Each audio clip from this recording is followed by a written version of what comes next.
And right now we are 2 minutes away from the end of the trading day. Romaine Bostick here with Emily Graffeo, taking you through to that closing bell. It's a global simulcast. Tim Stenovec, he joins us from the radio booth. Norah, Mulinda in today for Carol Master. Welcome to our audiences across all of our Bloomberg platforms, television, radio, our partnership with YouTube, with stocks on the back foot.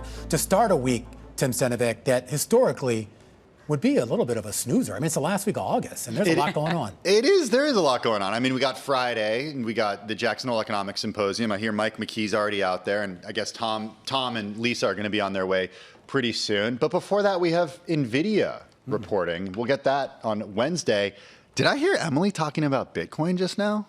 I made a little plug to Bitcoin. Okay. I mean, listen. Yeah, up another 1.8% today, right? When you're up like 2% on a day when other risk assets are down. Well, especially if you're Bitcoin and you've been in the 60s and you're getting close to 80. Exactly. Yeah. Thank you, Emily.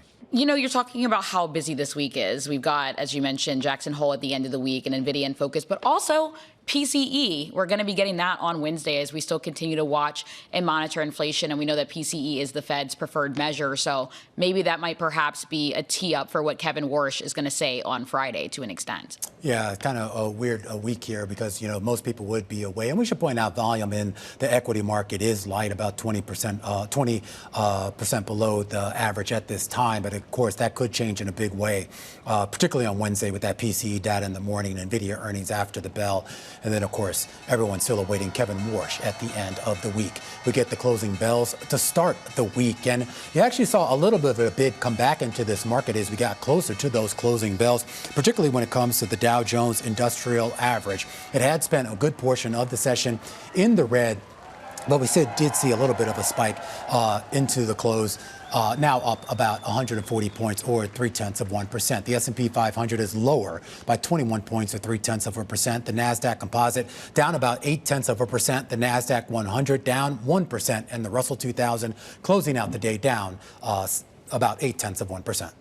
In the S&P 500, peeling back the layers, you actually saw significantly more stocks move higher in the S&P today, more than 300 to the upside, fewer than 200 to the downside. Kind of speaks, Emily, to what the actual stocks that were moving in there and, you know, the weight of them. Yeah, definitely information technology. The big loser here, at least on the day's trade, when you take a look at the S&P 500 IMAP function, you can see that red, mostly IT, but also energies and industrial lower. But there were actually more sector levels in the green today, leading the way consumer staples, financials, and utilities. Well, let's get to some of the stocks that moved higher today. I want to start with an online travel agency, Expedia Group, best performer in the S&P 500 today, reaching a new intraday high, up 5.4%. This after we heard from Evercore ISI's Mark Mahaney, who lifted the price target on the company to a street high of $430 from $375. He maintains his outperform rating. He said that Expedia has the most attractive valuation on a price to earnings and free cash flow relative to Airbnb and Booking, a couple of its peers. Once again, shares of Expedia up more than 5.4%, reaching a new high in the S&P 500 today. Also, I don't know if you guys seen the new Spider-Man movie. Have you seen? Oh, yeah. You have seen it? What about the Odyssey? No. Anyone? Have yet to go. Romaine, did you see the Odyssey yet? I have not seen the Odyssey yet. I'm waiting for it to come out on DVD. I'm waiting for it to watch it on a plane. Yeah. Just how Nolan would want someone to watch it, right? On the back of a seat. Well, it's still sending shares of IMAX and Cinemark Holdings higher today, but it's more about Spider-Man.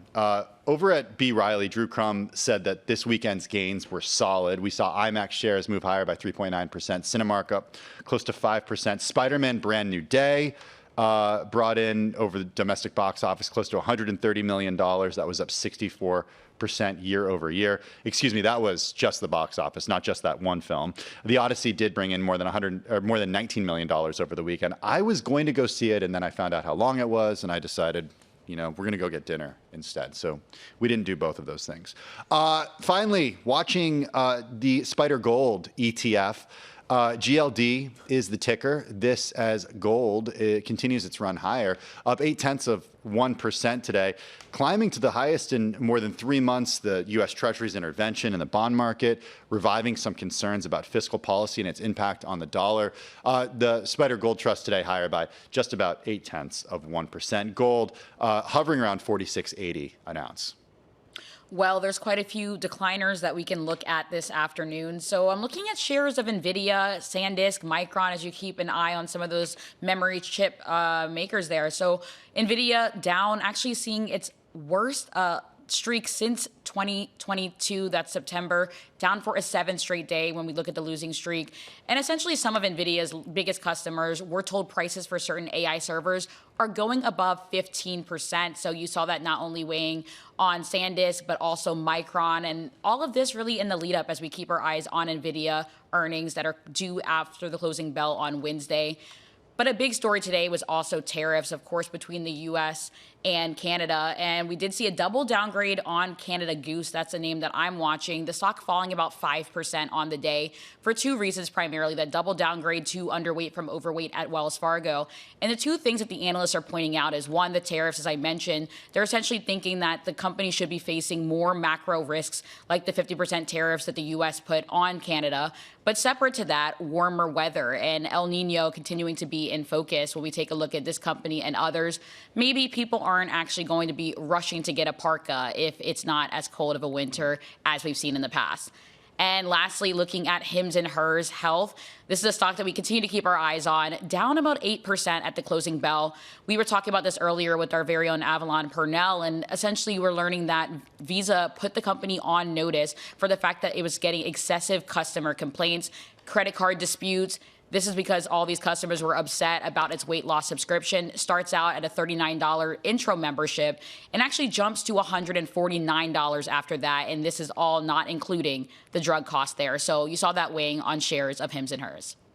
All right, let's take a quick look at yields, basically down across the curve. The 2-year basically unchanged on the day, but bigger moves on the longer end of the curve with the 20 and 30-year yield down about 4 basis points, continuing this little seesaw back and forth as bond traders and options traders, more importantly, try to get a handle on where they think yields might go next. I do want to just bring this to your attention, Tim Stenovec. You are a father of multiple offspring. I am. I don't know if you have enrolled them in any of these elite private schools, but good news for you. Okay.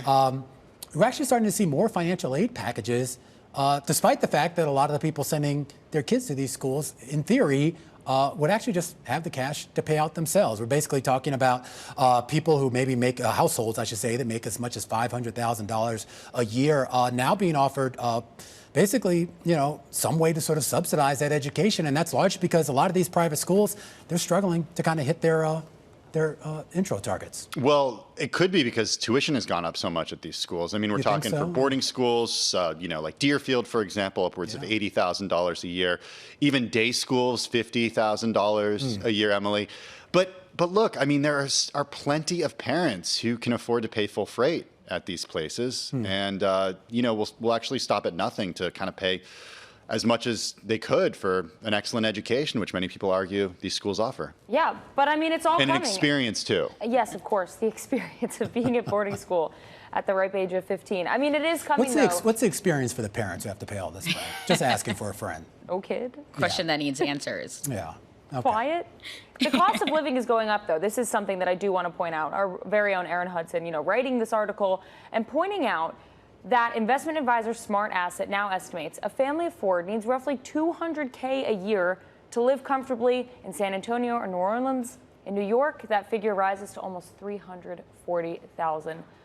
So, I mean, right, like a tuition of $80K, that's really going to knock out a lot of your budget. And what's interesting is in the story that Erin Hudson wrote, she essentially says that the schools are calling these parents middle class. So it just really shows you where we are economically. But separate from that, the fact that many earn far more than roughly $84,000 in terms of the median income.